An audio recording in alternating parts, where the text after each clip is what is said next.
नमस्कार दोस्तों। Dictation start होगा 5 सेकंड बाद।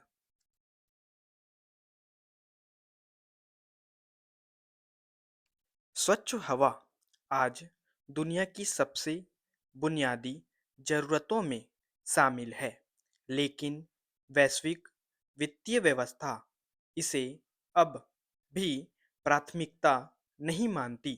क्लीन एयर फंड की ताज़ा वैश्विक रपट ने एक बार फिर इस कड़वी सच्चाई को सामने रखा है कि दुनिया के तमाम देश और विकास एजेंसियां स्वच्छ हवा के लिए बड़े-बड़े वादे तो जरूर करती हैं, लेकिन उनका धन उन्हीं परियोजनाओं में जा रहा है जो हवा को और जहरीला बना रही है।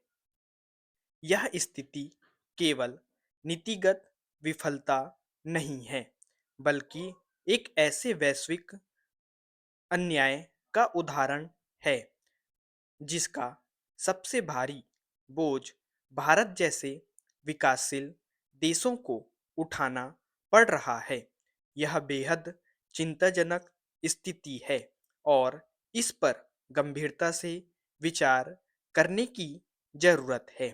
क्लीन एयर फंड की रपट के मुताबिक वर्ष 2023-24 के दौरान कई देशों की सरकारों और अंतर्राष्ट्रीय संस्थाओं ने जीवाश्म ईंधन को लंबे समय तक बनाए रखने वाली परियोजनाओं में वित्तीय राशि 80% बढ़ाकर 9.5 अरब डॉलर कर दी है।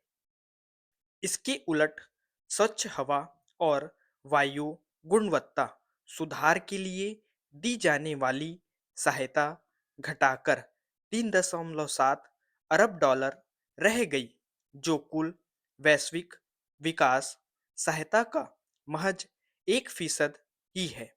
यह आंकड़ा बताता है कि विकास वित्त और मानव स्वास्थ्य के बीच की खाई कितनी गहरी होती जा रही है।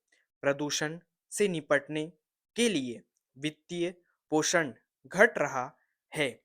हर वर्ष होने वाले अंतर्राष्ट्रीय शिखर सम्मेलन, चाहे वे जलवायु पर हों या स्वास्थ्य पर, ये स्वच्छ हवा को मानव अधिकार के रूप में स्वीकार करते हैं। मगर जब बजट आवंटन की बात आती है तो वहीं सरकारें और संस्थाएं पीछे हट जाती है। ऐसा लगता है कि वैश्विक निर्णय लेने वाली संस्थाएं प्रदूषण से होने वाली मौतों और बीमारियों की वास्तविक कीमत को समझने के बजाय आर्थिक और कारोबारी हितों को अधिक महत्व दे रही हैं।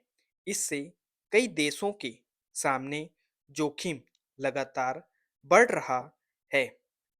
स्थिति तब और गंभीर हो जाती है जब दुनिया की सबसे बड़ी विकास एजेंसी के बंद होने और विश्व बैंक पर जीवाश्म ईंधन ऋण बढ़ने के दबाव जैसी चर्चा सामने आती है। इन फैसलों ने स्वच्छ हवा के लिए चल रहे वैश्विक प्रयासों की रीढ़ कमजोर कर दी है। क्लीन एयर फंड की मुख्य कार्यकारी की चेतावनी इस संदर्भ में बेहद अहम है।